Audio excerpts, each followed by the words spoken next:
Hey, so I'm Marilyn Fine, and I'm with the law firm of Holly Driggs Walsh Fine, and I stopped there because there's too many names. We have 30, 40 attorneys in Reno and Las Vegas. I have an MBA. I was a banker before law school, been practicing law for 24 years, and I've been representing dentists for 22 years. So I devote a great deal of my practice to dentists. I understand your business, I understand your needs, and that's what I like to do. So I'm going to talk about the business of dentistry. I'm not going to go into leases or buying or selling. I was told to talk about entity formation, and so that's what I'm going to focus on. But before I get there, I wanted to emphasize forming your team and how important that is. I think you got that idea early on. You need a good accountant, good insurance agent. I can't emphasize a good equipment salesperson. They can understand your space planning, and you want a good broker, and just make sure you have a good team of professionals. Joe? Okay, so why have a lawyer on your team? Well, we can give you legal advice, and I think it's important because you can establish an attorney-client privilege. You have confidential communications with an attorney. Only attorneys can give you legal advice. We can draft your contracts, and please don't sign a contract without seeing your attorney first. Saying that you didn't read the contract, you didn't understand what the contract said is not a defense. It's much easier for me to fix things if you come to me before you actually sign the agreement. You want to hit the next screen? So what are your options? You have a variety of options, and I'm going to tell you a little bit about each type of structure so that you have a general understanding of what different entities are.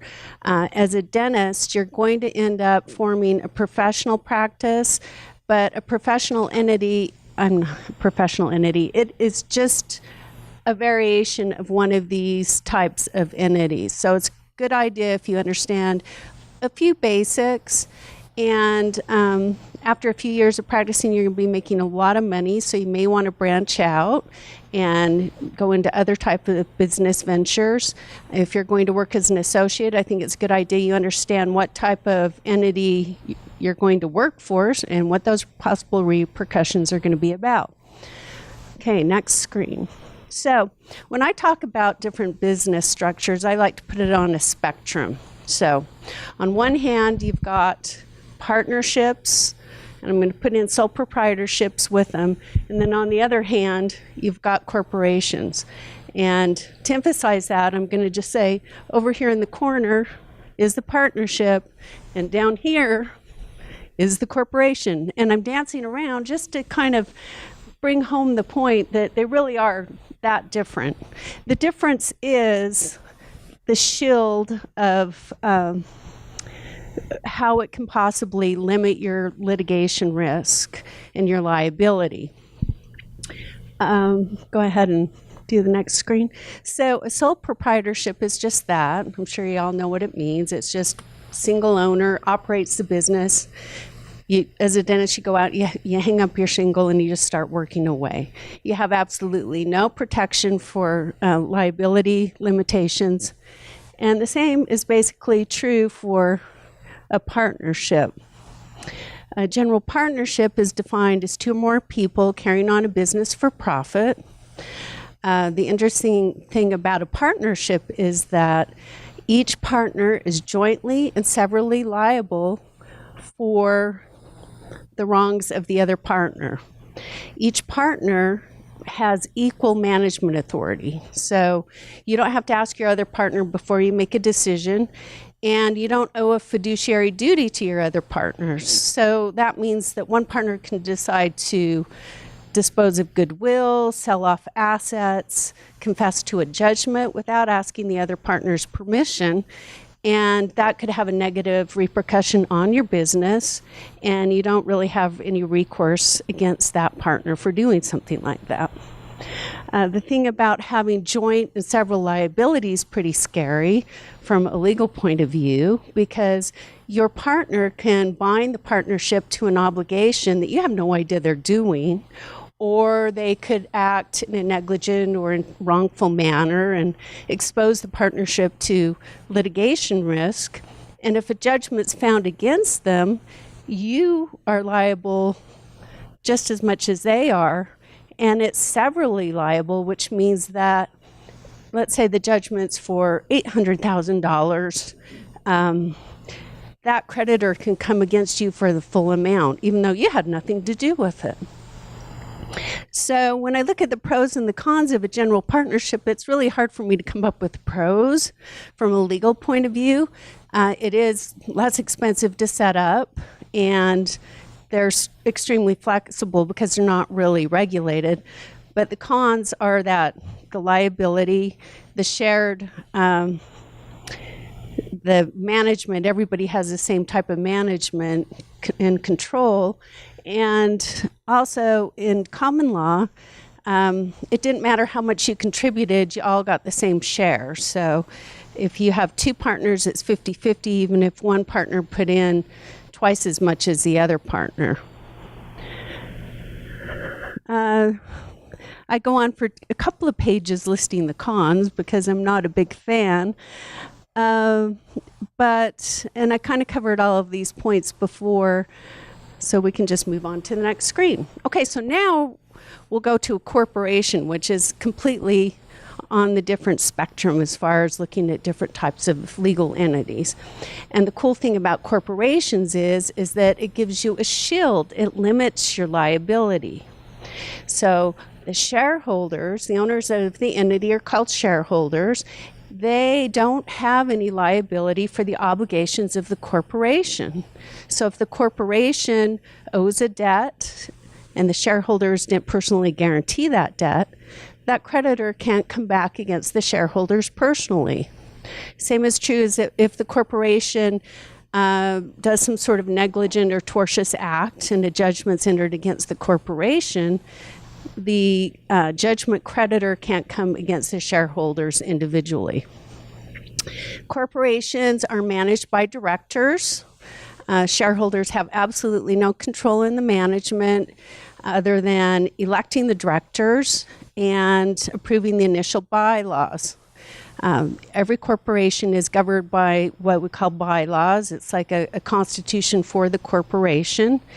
And shareholders approve the initial one, but then the directors can always amend it or change it. So whomever you vote for as your director is an important vote. The corporation is formed with articles of incorporation.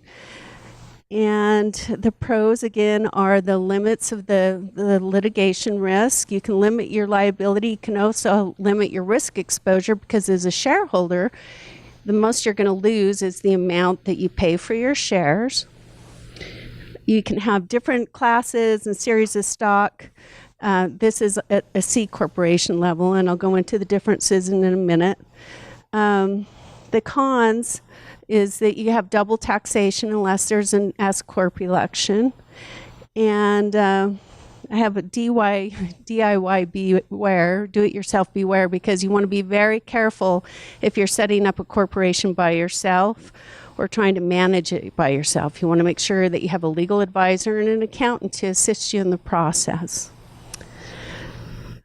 So what are the fundamentals of a corporation? You need to make sure that you adhere to corporate formalities, because if you don't, then a court could determine that you're really a partnership. And what happens with a partnership? The partners are going to be liable for the debts of the entity. So you don't want that to happen. What do you need to do? You need to focus on compliance. Make sure that you comply with statutory requirements as well as the requirements of the bylaws that you've set up, the filing requirements. The statute in Nevada has all kinds of requirements for noticing meetings, holding meetings. You just really need to formalize everything. Capitalization is extremely important. If you don't make sure that your entity is capitalized, has enough money to cover its debt, a court could find that you're really acting as a partnership or you defrauded your creditors because you entered into agreements that you couldn't ever pay. record keeping, this is huge, and this always kind of makes me nervous because as dentists, you want to focus on your skill, on servicing patients. You don't want to be spending a lot of time keeping records. So work with a good attorney and a good accountant to help you determine the types of records you need to maintain so that you can maintain this formality. And then accounting, hire someone like Pam. Make sure that you have really good record keeping when it comes to the accounting, and absolutely no commingling of funds, because that's one of the easiest ways to pierce the corporate veil. She mentioned get your own credit card. Make sure you use one credit card or two, however many, but only use it for business expenses. Never charge personal expenses on it. Don't commingle assets or commingle debts of the entity. With a corporation, the directors do have some liability. I mentioned that the shareholders don't have any liability, but the directors can. The directors owe the shareholders duties, fiduciary duties. Those are duties of care, of loyalty, and impartiality. So if they ever, the reason why that's there is to protect the shareholders. So the directors also have to make sure that they make reasoned business decisions. So you just have to make sure that you keep good records, you have minutes of every meeting, resolutions from the board, and show how you came around with that decision. You can rely on legal opinions, accounting opinions, and attach those to the minutes so that if it ever comes up in litigation, you can show this is why I made the decision. Now you may be the shareholder and the director and the officers. Corporations need president, secretary, and treasurer, and you can serve as all three, but it's still important to focus on what hat you're wearing and go through the protocols if you want to maintain your corporate status. I want to explain briefly the difference between C corporations and S corporations. A C corporation, these are all subchapters under the IRS code. A C corporation, you actually get taxed twice because the corporation pays taxes on the income that it earns, and then it distributes dividends to the shareholders, and the shareholders have to pay taxes on that income. So that's not a very good thing unless you're a huge entity. Most dentists aren't going to set up their practice as that, but like I said, you may invest in other businesses in the future. Shares can be issued as a private placement or public offering, so it can be traded on a stock exchange. And you get a lot of flexibility with C corporations, which makes it really easy to get angel investors in, people that invest into your business. And there's no restriction on the number of shares that are authorized or the type of shareholders. S corporations, this is something when you form your dental practice that you may want to consider. That's designed for smaller businesses. You do have limitations, though. You have to have less than 100 shareholders, which for dental practice, that's pretty easy to do.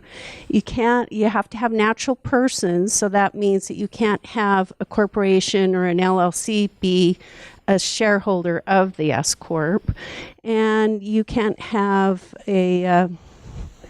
someone from a different country that doesn't live here, basically. So you can't have a foreign investor. Limited partnerships. Okay, so remember our continuum again, our spectrum. We've got corporations on the one hand, general partnerships on the other hand. Corporations give you a shield to limit your risk and your litigation liability. General partnerships really give you no shield at all. The next step up is from the general partnership. I may have had corporations over here, but you get the point. The next step up is a limited partnership. So that is a legal entity that's formed under NRS 88, and it's like a general partnership with a couple of changes. So you have to have a general partner and a limited partner. You can have any number of each. The limited partners they are silent partners, basically. So they have no control over the management, and you can limit your risk because the most that you can lose is the amount that you're investing into the company. The general partners serve the same role as a partner in a general partnership. So they're in charge of all the management control of the entity.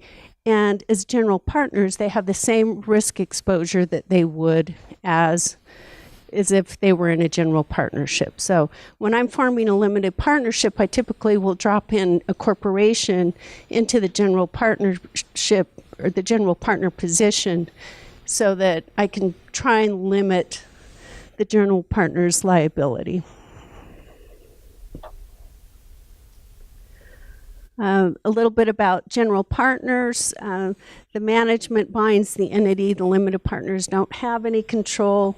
And like regular partners in a general partnership, a general partner is jointly and severally liable for anything that the other general partners do. And I kind of went over this already on the limited partners. Pros and cons. There's fewer formalities. You don't have to worry about all the paperwork, making sure that you're fully capitalized in order to keep the shield around the limited partners. The cons are that from a general partner point of view, you have all the disadvantages that a general partnership would have. And so then, in 2005, the Nevada legislature enacted the Uniform Partnership Act. And what that tried to do is give general partners they try to fix the problems with the old common law general partnership.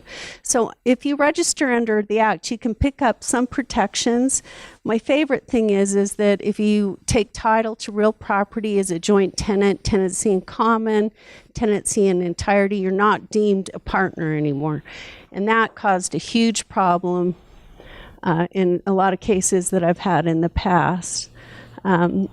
Every partner is still an agent of the other under the Uniform Partnership Act, but they did insert some fiduciary duties to the partner, so a partner can't go out and make bad decisions without having repercussions.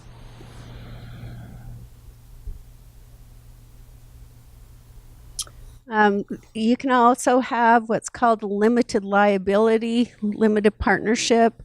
That's under NRS 87A.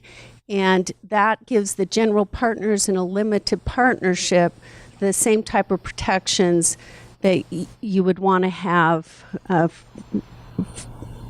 It limits liability of the general partners, basically. Okay, so that leaves us with limited liability companies, and I should just put up on the screen that it's Marilyn's favorite. It's my favorite because it's really a hybrid of the best of both worlds. So you can take the best parts of a general partnership, the best parts of a corporation, and put it into one entity. I love this type of structure because it's super flexible and I can be creative. I can draft a contract that will fit your management style, the way that you operate your business. We can have different allocations of profits and losses, different distribution schedules.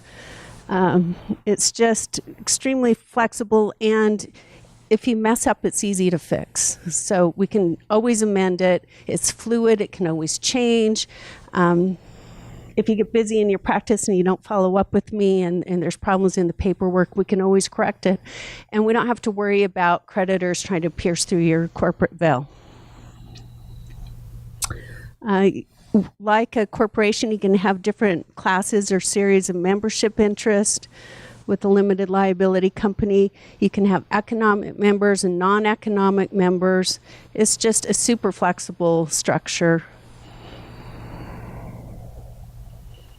Under the statute, limited liability companies have a few default rules that we use that apply to all companies, but every one of them can be overridden, just about every one of them, through the operating agreement. So it's super important that you don't try to do this yourself, that you have a skilled attorney draft the operating agreement for you.